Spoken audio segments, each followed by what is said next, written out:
on Radio, the talk show podcast station, bringing you daily health and information, where daily health is viewed as an ever changing reality. Thank you for taking the time to tune in. This is Daily Health. Now, all information and resources are based on the opinions of the host, unless otherwise noted. All information is intended to motivate, encourage, and inspire positive change and a healthier lifestyle. This podcast contains some quotations, images, and/or excerpts from copyrighted material.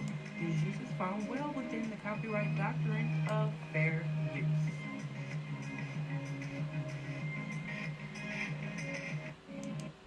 Hi and welcome. This is Daily Health. So let's talk about daily health. Um, what we have for today is 6 scientific reasons family dinners are important for your child. But they're not only important for your child, but they're also important for you too. And I know you wonder, how the hell does this tie into health? It does. Happiness, conversation, and so many other things, spending time, or should I say open communication. And it's good for your mental and your physical being, as well as bonding. Those actually do play a role in your health. Now, it doesn't happen as often as like back in the day. A lot of people figure, okay, that was just old fashioned, and when I get grown, I'm just not gonna do that. But it really does help shape and mold your children in so many ways, and it is productive and progressively help for your child's health and well-being. Now, I got to experience it sometimes at my mom's house. We would do family dinners where we sit around the table and eat. Most of the time, I was with my dad. He was single, so it was just me and my dad, and we was in front of the TV. That's how we did it. But it was still bonding and talking, open communication and everything, and which was good for our health. Now, family dinners has already entered a phase out, should I say, for many families. Parents and children go into the kitchen to attain a bowl of cereal or whatever, and then they run and get right in front of, the TV. With a nary grunt passing between them, really the only thing that's missing is some psychotic twist, like the fact that they're all eating genetically modified and processed foods. Now, the shame of this is that when a family eats dinner together, sans tech, they experience some awesome outcomes. But what exactly are the benefits of family dinner at home? Now, there is a science of it.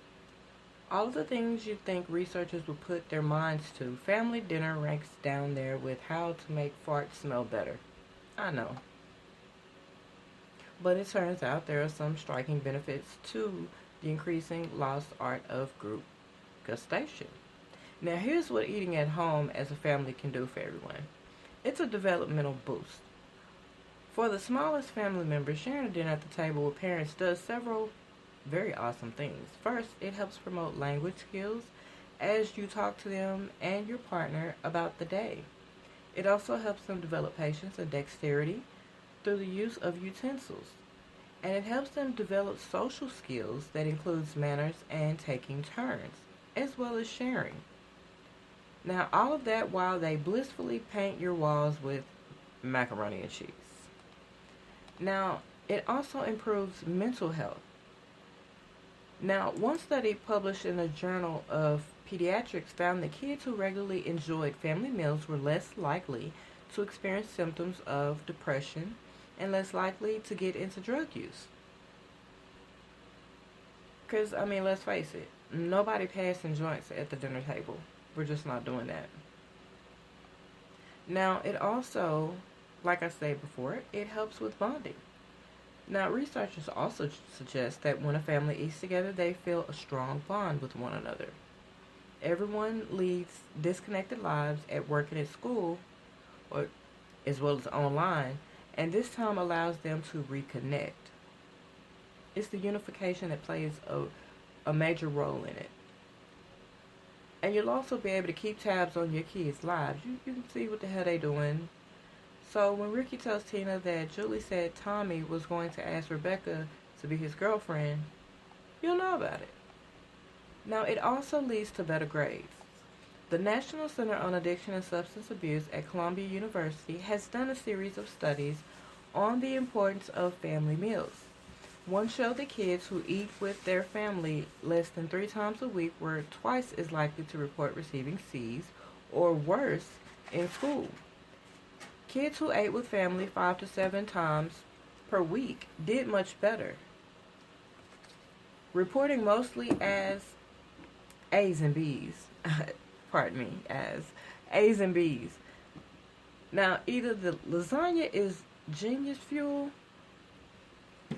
or dinner time is the perfect time to make sure they've done their homework. Now, physical health also plays a role in it. Families that eat together make better food choices, especially when they cook together. Families that cook together, I mean, that's more bonding. That is more freedom of choice.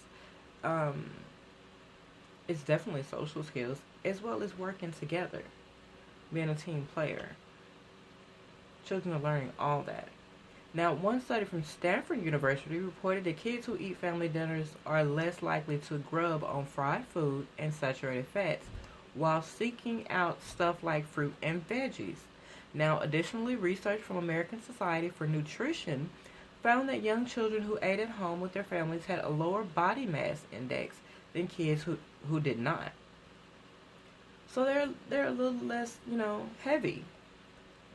That's most likely due to the fact that home cooking is healthier than restaurant meals, which boast larger portion sizes and higher calorie counts. Now, I mean, we done all been called out for, going by Taco Bell or KFC or places like that. Or, oh my gosh, my weakness, the donut shop. Krispy Kreme, to be exact. It's weakness. But it was going to put weight on me and the family, so it really was not good. So, I mean, we get called out on pretty much what we eat, fried chicken and everything else, but family meals really do a lot. Now, it also increases your savings, which is good for your health because then, if you're actually being able to save a little money, your anxiety is a little lower, your blood pressure is a little lower, so it does affect your health. So increase savings. If you're not into health or family, consider that eating home-cooked meals is also cheaper. Now, a simple estimate finds that a family of 4 could save nearly $40 a week per person by simply shifting meals into the house. You'll be saving money while your kid is getting B's and not picking up a drug habit. Now, that's a win all the way around. But the best part about getting together for dinner is that it becomes ingrained in a family's tradition.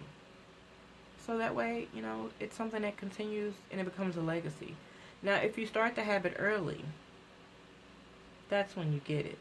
While eating with the little kid may feel chaotic and not very beneficial, know that every dinner at the table removes you even further from a hellscape, basically. And that can only be a good thing. So, as you can see, there are reasons family dinners are important for your child and for the family and for the health benefit of it. Now, speaking of family dinners, because a lot of children who have in a home where they have family dinners, they learn some common sense. Well, this next article here is, they should have been eating at family dinners. Maybe they wouldn't have done this. But this is about your health as well. People are drinking hand sanitizing. No, no, no, and hell no. You do not drink, eat, slurp, or anything like that hand sanitizer. It is chemicals. Now, but people are actually drinking it, causing at least 4 to die and others to suffer some pretty serious injuries. Now, an alarming new CDC report cited several cases of people ingesting a product that's only supposed to be applied to the skin, which is very, very interesting. And it makes you wonder, what were they thinking? That's not helpful to the body. It is harmful to the body. We even have to watch how much we use on our hands because it soaks into our skin and it can get into our bloodstream and everything. So, I mean, you're already getting a little hand sanitizer in your system when you use it every time on your hands. So, drinking it is, well, it's just downright misguided. It's just misguided. I'm not sure if this was a dare or if this what this particular deal is, but I'm gonna dig more into this and find out more on this, and I will definitely let everyone know, because people, please do not ingest hand sanitizer. It is no good for you. It will harm you. It is not good for your health. No one needs to ingest hand sanitizer. Don't drink hand sanitizer. I never thought I'd have to say that, but, and also wear your masks.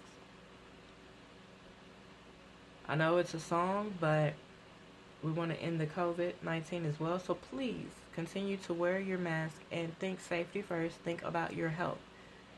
And as you think about your health, you're also thinking about others' health, especially the family. So don't drink hand sanitizer. Wear your mask. And take care of yourselves. Until next time.